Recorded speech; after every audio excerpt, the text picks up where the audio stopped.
जब बात प्रधानमंत्री के दौरे पे और अपने विधायकों को जो नसीहत देने की बात है, हाँ ठीक है, क्योंकि राजनीति के अंदर जो करते हैं उन्हें किसके घर शिष्य, जिसका घर शिष्य का होता है वो दूसरों को पत्थर नहीं मारता। उन्होंने लोटस टेम्पल जो ऑपरेशन लोटस बहुत चलाया, चुनी हुई सरकारों को बहुत गिराया, जनता के जनादेश में अगर नहीं हुआ तो वहां पे उन्होंने खूब प्रक्रिया की। लेकिन मुझे लगता है कि प्रधानमंत्री जी को कहीं ना कहीं इस बात का जरूर संशय है कि जो भारतीय जनता पार्टी के अंदर फुटबॉल है, जो 12 चेहरे मुख्यमंत्री के तौर पर राजस्थान के अलग अलग हिस्सों में उन्होंने पेश किए और पर्ची से जो मुख्यमंत्री का चयन किया, जो एक सिर्फ पर्ची पढ़ने मात्र से एक मुख्यमंत्री बन गया, जिसको कोई स्वयं उन्होंने कल्पना नहीं की थी। नहीं, मुझे लेकिन लगता है कि आरसी आजाद भाई, भारत के अंदर देखिए, ऐसा भी आरसी कभी भाई, नहीं होगा स्वप्निल, मैं- आजाद भारत में ऐसा भी कभी नहीं हुआ होगा कि आरसी भाई, लेकिन मंत्री को एक पॉइंट पोर्टफोलियो समझ बांटने नहीं- में इतना समय लग जाए। ठीक है, हम सबने हाँ। देखा है कि 100 दिन का कार्यकाल तो होता है, 3 दिसंबर के ठीक है। बाद में विभागों के बंटवारे में अगर 1 महीना लग 31-32 जाए तो दिन लग सरकार गए। की परफॉर्मेंस लेकिन क्या हो लेकिन सकती है? मैं ये आपसे कह रहा हूं कि जो कुछ भी चल रहा है उसको जनता हाथों हाथ ले रही है ना, सिर्फ हमारी राज्य की बात नहीं है, और भी राज्यों में हम देख रहे हैं हाथों हाथ ले रही है। अब मेरा सवाल आपसे ये है कि जब तक आपके पास मोदी की काट नहीं होगी तब तक आप कहां सस्टेन कर रहे हैं? मोदी का फोकस अगर मरुधरा में बना हुआ है तो जो आप कह रहे थे ना कि रिवाज बदलेगा, हो सकता है वो रिवाज अब बदल जाए और बीजेपी के लिए बदले। सर मैं तो ये कहना चाहूंगा कि जो भारतीय जनता पार्टी जिस विचार की बात कर रही थी उसका एक चेहरा ये होगा कि एक व्यक्ति पे चर्चा आके रुक गई है। वहां पे विचार नहीं, व्यक्ति की महिमा है। कांग्रेस पार्टी इस देश के जो संवैधानिक मूल्य हैं, जो इस देश का कॉन्स्टिट्यूशन है, जो 142 करोड़ लोगों को जो एक अधिकार देता है, जिसके अंदर बैठ के आज हम चर्चा कर रहे हैं, यही लोकतंत्र के अंदर जहां पे इन प्रधानमंत्री जी को राजधर्म की शिक्षा दी जाती थी, धर्म की राजनीति नहीं दी जाती थी। तमाम जो चीजें मुद्दे हैं वो परिस्थितियों के साथ में एक अल्प समय के लिए तो बदल सकते हैं, लेकिन प्रधानमंत्री जी जिस गारंटी का बार बार जिक्र करते हैं वो गारंटी सब तो चुरा सकते हैं, लेकिन उसको लागू करने की मंशा प्रधानमंत्री जी की नहीं रही। कसम कुमार जी किसानों का नेतृत्व पगड़ी इनके चेहरे पे, और ये तो शहीद भगत सिंह के चाचा ने कही थी कि पगड़ी संभाल जट्टा, वो उस नुमाइंदगी को पेश कर रहे थे जिन्हें लोकतंत्र और जो चुनौतियां थी उसकी जिम्मेदारी थी। आज किसान अन्नदाता को उन्होंने 3,000 रुपए पेंशन की बात कही, आज 12,000 रुपए सालाना उन्हें ठीक है, किसान हाँ, सम्मान हाँ, निधि की हाँ, बातें हाँ, की, बहुत सी हाँ, गारंटियां दी, उन पे चर्चा नहीं करे प्रधानमंत्री जी। आज वो जो डीजी की नहीं, कॉन्फ्रेंस वो ये बता रहे हैं, नहीं आरसी भाई, वो देखिए वो ये बता रहे हैं, मणिपुर में प्रधानमंत्री मोदी अपनी टीम को ये बता रहे हैं कि आपको कैसे आगे बढ़ना है और किस तरीके से बढ़ना है और इन चीजों को करना है, जितना हमको बाहर से देखकर समझ में आ रहा है। लेकिन उससे पहले राधेश्याम जी मैं आपके पास आ रहा हूं। राधेश्याम जी, इसमें कोई दो राय नहीं है कि एमपी और छत्तीसगढ़ से राजस्थान बहुत अलग है, इसलिए भी क्योंकि वहां पर एक ही सरकार को रिपीट होते कई बार देखा गया है, राजस्थान में नहीं देखा गया है। और यह बात मुझे ऐसा लगता है कि रणनीतिकार बीजेपी के बहुत अच्छे से समझते हैं, कांग्रेस भी समझती है, लेकिन कांग्रेस इस बात को समझकर रिलैक्स नहीं हो सकती और बीजेपी रिलैक्स होना जानती नहीं है। वो हर वक्त इलेक्शन के लिए तैयार रहती है और उसी मोड पर है। देखिए स्वप्निल जी, जहाँ तक राजस्थान का प्रश्न है, राजस्थान में राजनीतिक संचेतना बहुत ज्यादा है उन दोनों राज्यों की अपेक्षा। यहाँ का जो सामाजिक ढांचा है, जो राजनीतिक संरचना है यहाँ की, वो पूरी तरह से अलग है। और इसलिए यहाँ पर आप देखेंगे हर आदमी वो राजनीति से अपने आप को किसी न किसी रूप में कनेक्ट करता रहता है और वो मूल्यांकन करता है कि वास्तव में कौन नेता ठीक काम कर रहा है, कौन सरकार काम ठीक कर रही है। अमूमन ऐसा चलता रहता है। आप गली चौराहे चौपालों पर आप देखिए कि वहां भी राजनीतिक चर्चा किस कदर चलती है और कितनी गंभीरता से बातें होती रहती हैं। ये आप और हम लोग अच्छी तरह से देख सकते हैं। बसों में भी यात्री चलते हैं, राजनीतिक चर्चा चल जाती है, देखिए आप कितना उसकी समीक्षा चलती है। तो इसलिए राजस्थान में राजनीति करना और उसको समझना वो इन दोनों राज्यों से अलग है और चुनौती पूर्ण है। इसीलिए शायद प्रधानमंत्री जी, लेकिन इंग्लिश का एक शब्द होता है इंट्रोस्पेक्ट करना। मुझे ऐसा लगता है कि बीजेपी इंट्रोस्पेक्शन कर रही है और कांग्रेस अभी इंट्रोस्पेक्शन के दौर से गुजर रही है। देखिए कांग्रेस ने भी इंटरसेप्ट किया था, ऐसी बात नहीं है। कांग्रेस भी ओवर कॉन्फिडेंट थी, बल्कि ये कह रही थी, गहलोत कह रहे थे कि 156 सीटें लेकर के हम वापस से जो है रिवाज बदलेंगे, सरकार में आएंगे, वो बिल्कुल कह रहे थे। और उसके पीछे देखिए एक बहुत बड़ा ग्राउंड भी था। जिस तरह से उन्होंने घोषणाएं की, रोज जो है लोक लुभावन वादे किए, तो यानी वो पूरी उनके उसके पीछे पूरी कोशिश थी। लेकिन स्वप्निल जी अब आप देखिए कि उसमें कहीं कमियां रह गई, जो योजनाएं जो घोषणाएं हुई उसकी क्रियान्विति में कहीं कमी रह गई। फिर दूसरा जो है आपस में एक तारतम्य जो ठीक है। पार्टी के अंदर होना चाहिए था, जैसे सचिन पायलट और इनको लेकर के, तो उसके कारण जो है पार्टी पिछड़ी। लेकिन 70 सीटें लाई तो वो उसके पीछे भी देखे पूरी कार्य योजना थी उनकी, पूरी सोच समझ थी। लेकिन भारतीय जनता पार्टी उससे कहीं अधिक निकल गई, क्योंकि इनकी जो चुनाव जो रणनीति थी चुनावी, वो ज्यादा इफेक्टिव थी। इनका आईटी सेल ज्यादा इफेक्टिव है। आज प्रधानमंत्री जी जो बात करें, देखिए उसमें इनकी इनकी राजनीतिक संचेतना जाहिर होती है कि वो आज ही, अभी तो 5 साल 1 महीना निकला है, लेकिन प्रधानमंत्री जी आज ही 5 साल आगे की रूपरेखा के बिल्कुल समझ ठीक है, रहे ठीक है, हैं। ठीक है। और मैं राधेश्याम जी पूरी आऊंगा आपके पास। पार्टी अब लेवल जैसा पे- कि नॉर्मल टीवी डिबेट्स में होता पार्टी लेवल है, पर अभी मैं बात जो कर पहला रहे हैं, सवाल जी। कृष्ण कुमार जी आपसे पूछूंगा, उसकी जगह पहले आप जवाब आरसी भाई के आरोपों पर ही देंगे, इसलिए पहले आप वो कर लें, उसके बाद फिर मैं आपसे सवाल लेता हूं। देखो, आरसी जी ने एक बहुत सुंदर बात कही कि भारतीय जनता पार्टी व्यक्ति की महिमा कर रही है। मोदी आज लोक प्रसिद्धि के मामले में दुनिया के सबसे ज्यादा लोकप्रिय नेता हैं। हाँ, है। और किसी लोकप्रिय व्यक्ति की चर्चा उसी का राजनीतिक दल नहीं करेगा तो कौन करेगा। कांग्रेस एक परिवार की महिमा और स्तुति में व्यस्त रही है, और अपने शासनकाल में उस परिवार के बाहर उस कांग्रेस के आंदोलन के उन लोगों तक को भुला दिया जिन्होंने कांग्रेस के अंदर बड़ा योगदान किया था, ठीक है। पर उस परिवार को नहीं भुला पा रहा है। इसलिए इनका ये जो आरोप है वो कहीं न कहीं इस बात से प्रभावित है कि मोदी की प्रसिद्धि की घबराहट इनको है, इसलिए हम मोदी की चर्चा करें तो इनको दर्द होता है। लेकिन आप ये देखिए, जब तक मोदी है तब तक सब कुछ मुमकिन है आपके लिए, है ना।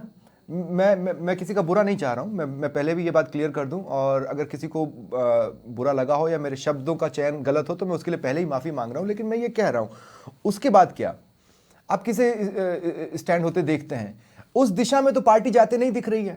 अगर आप सचमुच 2028, 2029 और फिर 2033, 2034 सोच रहे हैं तो कुछ तो लगना चाहिए ना कि एक सेकंड लाइन कहीं पे कुछ बनी हो, या तो आप उसी फुटप्रिंट पर चल रहे हैं जिस पर कांग्रेस चल रही है और गलती कर चुकी है। देखो स्वप्निल जी, सीधे तौर पर अगर आप राजस्थान, मध्य प्रदेश और छत्तीसगढ़ के मुख्यमंत्रियों में रमन सिंह जी को, वहां पर शिवराज जी को और यहां वसुंधरा जी को साइड में करके नए चेहरों को आगे बढ़ाया गया है, ये सेकंड लीडरशिप को आगे बढ़ाने का ही प्रयास है। दूसरी बात, अगर हम स्टेट लेवल पर, सेंटर के लेवल पर नहीं, इनमें से कोई चेहरा उठकर नेशनल लेवल का चेहरा बन सकता था, लेकिन अब वो पॉसिबिलिटी खत्म है। देखिए, मोदी जी भी स्टेट के चेहरे थे 2014 से पहले। हाँ। और उनको पार्टी ने और जनता ने जब कहा कि ये हो सकते हैं तो उनको राष्ट्रीय चेहरा स्वीकार किया पार्टी ने। ठीक है आरसी भाई, अब देखिए मैं क्या कह रहा हूं, ले लिया बड़ा डिसीजन, कहां कोई पत्ता हिला बीजेपी में? नहीं हिला ना, मन महसूस कर ही सही, बैठना पड़ा तो बैठे हैं ना लोग। कांग्रेस में ये स्थिति नहीं थी ना, ये तो हम लोगों ने देखी। अगर गुटबाजी का एग्जाम्पल कांग्रेस को बनाया जा रहा है तो क्या गलत किया जा रहा है? स्वप्निल, में निश्चित रूप से आपने जो कहा कि भारतीय जनता पार्टी के एक भी नेता का स्वर नहीं आया, एक भी नेता की आवाज नहीं आई, 25 मुख्यमंत्री का चयन हो गया, तमाम विधायक हैं वो इस्तबद्ध रह के भी चुप रहे। तो लेकिन क्या लोकतंत्र के अंदर, discipline तो है। राजस्थान की जनता ने जो चुना था, राजस्थान की जनता के सामने जो चेहरे के तौर पे पेश किए थे, जो अलग अलग जगह पे थे, राजस्थान की जनता चुप रहने वाली नहीं है। उन्हें विधायक बने रहने के लिए अपनी सत्ता की लोलुपता के लिए हो सकता है कि उनकी आवाज चुप हो, लेकिन लोकतंत्र के अंदर जब आवाज चुप हो जाती है तो वो लोकतंत्र के लिए सबसे घातक है। तो राजस्थान तो सजग प्रहरी है। बहुत क्रूड लेवल पे बात कहां से अलग होती है। देखिए एक बहुत क्रूड पॉइंट है। आरसी भाई सुनिए ना, राज्य में कांग्रेस की सरकार बनी, ठीक है, भारतीय जनता पार्टी को 25 सांसद दिए, राजस्थान की जनता जो भारती साहब ने कहा बड़े सटीकता के क्रूड पॉइंट पे आ रहा हूं, विश्लेषण करती है और जवाबदेही के साथ में देखती है। लेकिन मैं क्रूड पॉइंट पे आ रहा हूं। देखिए आपको 5 साल तक जनता नहीं बदल सकती। क्या होता है आरसी भाई सुनिए मेरी बात सुनिए, मैं क्या कह रहा हूं, जब जैसे कई बार क्या होता है ना, जब हम फंडामेंटल राइट्स पर डिस्कशन कर रहे होते हैं तो कोई एक पीछे से आ रही आवाज ये याद दिलाने की कोशिश करती है कि उसके साथ फंडामेंटल ड्यूटीज अटैच रहती है। मेरे कहने का मतलब यह है, लोकतंत्र तभी तक बहुत खूबसूरत है जब तक वो केओस में ना हो, वो डिसिप्लिन में हो। अगर डिसिप्लिन एनफोर्स किया गया तो क्या गलत किया गया? आप डिसिप्लिन एनफोर्स नहीं कर पाए, उसी का तो खामियाजा भुगता ना आपने लोकतंत्र, अति लोकतंत्र कर दिया, और अति हर चीज की बुरी होती है। सबने निश्चित रूप से मैं ये कहना चाहूंगा कि भारतीय जनता पार्टी एक संगठन है और कांग्रेस पार्टी एक विचारधारा है। विचारधारा के अंदर विचारों को सुनना ही सबसे बड़ी ताकत होती है। हमारे जिन भी नेताओं की आप जो गुटबाजी की जो बात करते हैं, कांग्रेस के नेता लोकतंत्र की जिम्मेदारी का निर्वहन करने के लिए, जनता की आवाज को मुखर करने के लिए सदैव बेबाक और निर्भीक रहा है। लेकिन भारतीय जनता पार्टी के 20 विधायकों का हमने इसी विधानसभा में और इन्हीं के पार्टी के अध्यक्ष को ये पत्र लिखते हुए देखा है और कहते हुए देखा है कि हमें हमारे क्षेत्र की आवाज को नहीं उठाने दिया जाता। ऐसी ही स्थिति पूरे देश के अंदर हो रही है। देश के जो सांसद हैं वो प्रधानमंत्री जी के सामने मौन है। जो पर्सन उठाएगा, चाहे नाना पटोले ने किसान की बात की हो, चाहे सावित्रीबाई फुले ने महिलाओं की बात की हो, चाहे उदित राज ने दलितों की बात की हो, उन्हें कहां किया, उन्हें बाहर रखेल दिया। तो लोकतंत्र के अंदर जब अधिनायकवाद भारी होने लगता है तो वो स्वयं उस पार्टी के लिए भी खतरा होता है। इसलिए ये जो गुटबाजी की जो प्रधानमंत्री जी आज बात कर रहे हैं, ये भय प्रधानमंत्री जी तो पद पे बने हुए रह सकते हैं अपना अंतिम चुनाव तक, लेकिन तो कृष्ण कुमार जी, ये सिंसियरली कई बार क्या होता है ना, जैसे क्लास में अगर किसी चीज में कोई बच्चा कमजोर हो तो टीचर बार बार उसे उस सब्जेक्ट की याद दिलाने की कोशिश करती है, उस चैप्टर को या उस पॉइंट को याद दिलाने की कोशिश करती है। गुटबाजी पर आपकी अभी भी निगाह बने रहना क्या इस बात का घोतक नहीं है, इस बात को बता नहीं रहा है कि अभी भी शायद सोई हुई सी कोई चिंगारी है? देखो स्वप्निल जी, ये मानव स्वभाव है, परिवारों में भी गुट बन जाते हैं, पिताजी का और बेटी का, मम्मी का और बेटे का। तो पार्टी इतना बड़ा संगठन है, वहां पर वैचारिक मतभेद, हर आदमी का अपना विवेक है, कौन किसको अपना आइडल मानता है, कौन किसको अपना आदर्श मानता है, ये चलता है। लेकिन दिखता क्या है, होता क्या है, वो इंपॉर्टेंट है। कांग्रेस में एक गुट जो है वो जैसलमेर के होटल में होता है, एक दिल्ली के होटल में होता है। भारतीय जनता पार्टी में सब साथ बैठते हैं।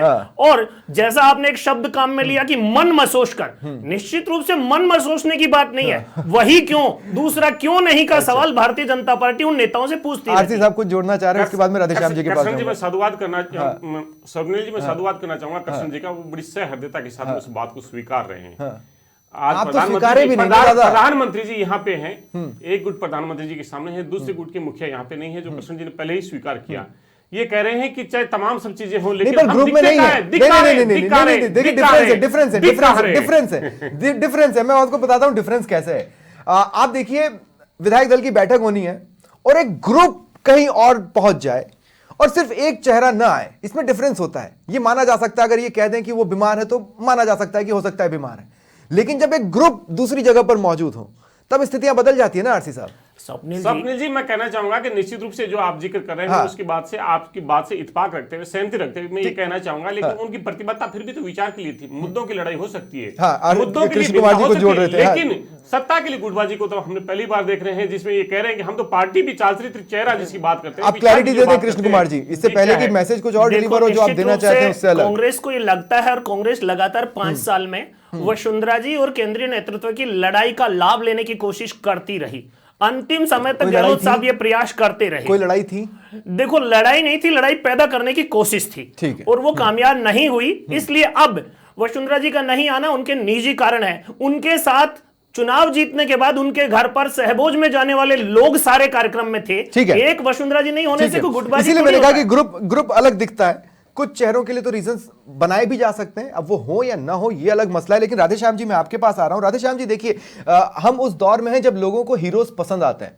हालांकि इस देश में हमेशा लोगों को हीरोज पसंद आए हैं। अब अगर कोई आगे उठकर हीरो बन जाए तो उस फैक्ट को नकारा नहीं जा सकता। कांग्रेस ने भी अपने अपने समय में हीरोज डेवलप किए। आप देखिए, इंदिरा गांधी के तौर पर, फिर राजीव गांधी के तौर पर, और अब कोशिश राहुल गांधी को लेकर है। इससे पहले सोनिया गांधी को भी एक हीरो के तौर पर प्रोजेक्ट किया गया, लेकिन वो पीएम पद तक नहीं गई, उनके निजी रीजंस रहे होंगे। मैं ये कह रहा हूं, बीजेपी ने एक हीरो डेवलप किया, अब उस हीरो के साथ वो आगे बढ़ रहे हैं, वो अपने तरीके से उसे लीड कर रहा है। ये स्पेस लोकतंत्र खुद देता है। अब या तो आप मौजूदा समय को देखकर कुछ अपने अंदर बदलाव लाइए, और अगर आप नहीं ला पा रहे हैं तो आप इसको क्रिटिसाइज नहीं कर सकते, क्योंकि ये डिलीवर तो कर रहा है, ये फिल्म सुपरहिट तो चल रही है। देखिए स्वप्निल जी, निश्चित रूप से भारतीय जनता पार्टी का आप पीछे का आप इतिहास देखिए कि अटल बिहारी वाजपेयी सबसे बड़े हीरो के रूप में सामने आए देश दुनिया के सामने, जिनको आज भी हीरो माना जाता है, और उनके कार्यशैली का हर कोई कायल है, उनके बुद्धिमत्ता, उनके वाक चातुर्य, उसका हर कोई कायल है, और उनके ऊपर किसी तरह का कोई लांछन आज भी कोई नहीं लगा पाता है। तो उनको एक महान प्रधानमंत्री के रूप में देखा जाता है। ये किसी बड़े हीरो का इस तरह से एक चरित्र हमारे सामने अटल बिहारी जी के, वाजपेयी जी का हमारे सामने है। और इसी तरह देखिए भारतीय जनता पार्टी ने कितना बड़ा कार्ड खेला था हीरो बनाने के लिए कि डॉक्टर एपीजे अब्दुल कलाम को जो है एक वैज्ञानिक को राष्ट्रपति बनाया। पूरी देश दुनिया में एक मैसेज दिया कि देखिए हम किस हद तक जो है राष्ट्र और मानवता के लिए कदम आगे बढ़ा सकते हैं। हुआ कि नहीं, सारी दुनिया ने देखा और सराहा। और इसी तरह आप देखिए नरेंद्र मोदी आपके सामने, एक बार लाल कृष्ण आडवाणी भी इस तरह से हीरो बने थे जब उन्होंने नहीं, उनकी भूमिका साइड हीरो से हीरो में कन्वर्ट होने की थी, लेकिन वो हीरो नहीं बन पाए थे, वो साइड हीरो के तौर पर काफी अच्छे रहे। देखिए उस दौर को आप देखिए, हीरो भी बने थे लेकिन वो प्रधानमंत्री नहीं बन पाए। हाँ। हीरो तो बने थे क्योंकि जो राम मंदिर के लिए जो निर्णायक उन्होंने जो विचारधारा इस देश को दी, जो शुरुआत की, जो उसको आगे बढ़ाया, उसमें हीरो बने थे वो। हर कोई उस समय कायल था लाल कृष्ण आडवाणी। ठीक है। अब उसी कंसेप्ट को आगे बढ़ाते हुए देखिए मोदी जी को हीरो बनाया जिसका आज कोई जवाब नहीं है। ठीक है, ठीक है। मैं राधेश्याम जी आपके पास क्लोजिंग कमेंट के लिए आऊंगा, लेकिन उससे पहले मेरे पास अब 3-4 मिनट ही बचे हैं और मैं एक बार सबके पास फिर से जाना चाहता हूं। आरसी भाई, मैं आपके पास आ रहा हूं। देखिए, अब मैं आपको बताता हूं, अगर आपकी जगह बीजेपी होती ना तो अब अपोजिशन के तौर पर सड़कों पर होती। ये डिफरेंस है, अपोजिशन कहां है। और अगर प्रधानमंत्री नरेंद्र मोदी आकर सरकार को एक्टिव करना चाहते हैं तो ये तो अच्छी बात है ना, ये तो आपके लिए भी मौका है विपक्ष के तौर पर एक्टिव होने का, जो आप हो ही नहीं रहे। स्वप्निल, ये तो बिल्कुल नहीं हो सकता क्योंकि 5 साल तक, जो 4.5 साल तक भारतीय जनता पार्टी जनता की अदालत से नादार थी और प्रधानमंत्री जी को 12 चेहरे दिखा के और खुद की गारंटियों के बाद में जो चीजों को उतरना पड़ा, कांग्रेस पार्टी तो जब इसका पीरियड शुरू हुआ ही नहीं, सरकार तो कल बनी है जब मंत्रिमंडल बन गया है, मंत्रिमंडलों के विभागों का बंटवारा हो गया है, संवैधानिक तौर पे वो पहली बार नीतिगत निर्णय ले सकते हैं। इससे पहले तो 1 महीने तक तो सरकार नहीं बनी और हो सकता है कि अगर प्रधानमंत्री जी का जयपुर आगमन नहीं निर्णय लागू हो रहे थे, एसआईटी बनी, एंटी गैंगस्टर टास्क फोर्स बनी, 450 का सिलेंडर भी हुआ। मैं स्वप्निल, कॉन्स्टिट्यूशन, देश का संविधान, नीतिगत निर्णय मुख्यमंत्री में नहीं होता, मिनिस्टर ऑफ काउंसिल्स के अंदर होता है। मिनिस्टर ऑफ काउंसिल का अगर गठन नहीं होता तो नहीं हो पाता। अब प्रधानमंत्री जी को आना, मीडिया प्रधानमंत्री जी से कभी बात कर नहीं सकती, प्रश्न पूछ नहीं सकती, लेकिन एक नैतिक जिम्मेदारी बनती है। वो जो पर्ची लेके आए विभागों की, वो अमित शाह जी जो लेके आए, उसके बाद में क्या हश्र हुआ। आज प्रधानमंत्री जी 2024 तक निश्चित रूप से प्रचार मंत्री के तौर पे आते रहेंगे, लेकिन उसके बाद में कहां नजर आएंगे। प्रधानमंत्री जी मणिपुर इस देश का हिस्सा है या नहीं, जिस तरह से चीजें जा रही हैं, नहीं, प्रधानमंत्री जी, लेकिन आरसी भाई देखिए, जिस तरह, नहीं, मैं सिर्फ ये कह रहा हूं, जिस तरह से मणिपुर इस देश का हिस्सा है, ठीक है, मणिपुर अगर इस देश का हिस्सा है, अगर भारत माता है, अगर वहां पे हमारे भाई बहनों के साथ में जो निर्मम हत्याएं हो रही है, दुष्कर्म हो रहे हैं, तो प्रधानमंत्री को क्या उनके बीच में नहीं पहुंचना चाहिए? ये भारतीय जनता पार्टी के कार्यालय में पहुंचना हीरो है देश के प्रधानमंत्री को जिम्मेदारी क्या होनी चाहिए? कृष्ण कुमार जी, मैं ये कह रहा हूं, ये सारी जो चीजें हैं ना, ये बहुत बेसिक लेसन्स हैं जो कि दिए गए हैं। इसमें कोई बहुत गूढ़ लेसन्स नहीं है, लेकिन गूढ़ बातें वो हैं जो सवालों के तौर पर सोशल मीडिया पर चल रहे होते हैं। और आप विश्वास मानिए, जैसे मणिपुर वाला मसला जो कांग्रेस उठा रही है, क्या गलत उठा रही है? हम तो अभी भी देख रहे हैं ना, वहां पर रुक रुक कर वही दौर जारी है। हम इसे तो एग्जाम्पल सेट करना नहीं बता सकते ना सुशासन का। क्या इसलिए जरूरत महसूस हो रही है कि एक बार फिर से सुशासन को बीजेपी रिडिफाइन करे? देखो स्वप्निल जी, एक बहुत छोटी सी बात है, जनता का जो जनादेश है ना, गारंटियां गहलोत जी ने भी दी, मोदी जी ने भी दी। जनता ने किसकी गारंटी पे भरोसा किया, जनादेश किसको दिया? और दूसरी बात, ये मणिपुर का जो मुद्दा बार बार आ रहा है, मणिपुर की जो वास्तविक परिस्थिति है उस पर कांग्रेस चर्चा नहीं करना चाहती। मणिपुर का नासूर पाला किसने, वहां की सामाजिक संरचना क्या है और वहां की भौगोलिक संरचना क्या है? नहीं, लेकिन वो सत्ता में आने के बाद आपकी जिम्मेदारी बन गई। हम हमारी जिम्मेदारी से कब भाग रहे हैं? Law and order state government का विषय है। ठीक है, जब वहां का स्टेट काम कर रहा है तो कांग्रेस केवल सवाल कर रहा है। ठीक है, राधेश्याम जी, मेरा अंतिम सवाल, बस मैं क्लोजिंग कमेंट की ओर जा रहा हूं। राधेश्याम जी, मेरा अंतिम सवाल सिर्फ यही है कि आपको क्या लगता है, मोदी, प्रधानमंत्री नरेंद्र मोदी का जो फोकस राजस्थान पर बना हुआ है, उसके पीछे क्या है? देखिए, ये सीधे तौर पर प्रधानमंत्री जी संदेश दे गए अगले रणनीति का कि किसी भी तरह से यहाँ रिवाज बदलना चाहिए। इसी के तहत वो कह गए कि जैसे ट्रांसफरों का मुंह छोड़ दें, इसके चक्कर में नहीं पड़े। कांग्रेस ने जो कुछ किया उसको न दोहराएं, जो इस तरह की जो बातें कही हैं और जिस तरह के निर्देश उन्होंने पार्टी कार्यकर्ताओं और नेताओं को दिए हैं, उसमें साफ तौर पर यही है कि अब रिवाज पीछे जो नहीं बदला आगे रिवाज बदल जाए। यानी भारतीय जनता पार्टी 10 साल अगली बार भी चुनाव जीते। ये सारी ठीक है, मैं कवायद क्लोजिंग में एक इसीलिए छोटी सी लाइन की जोड़ना चाहता हूं और मुझे पूरा यकीन है कि आप लोग बुरा नहीं मानेंगे, खासकर आरसी भाई आप, अगर कांग्रेस से कुछ सीख लेने की बात बीजेपी ने कही है, प्रधानमंत्री मोदी ने कही है, तो इसमें बुरा नहीं मानना चाहिए। लेकिन कुछ चीजें बीजेपी से भी सीखी जा सकती हैं जिसकी आपको जरूरत है आज की डेट में। संजीवनी बाहर ना खोजें, एक बार इस तरफ भी देखें, हो सकता है संजीवनी मिल जाए। बहुत बहुत शुक्रिया आप सभी का मेरे साथ जुड़ने के लिए। फिलहाल इतना ही, नमस्कार।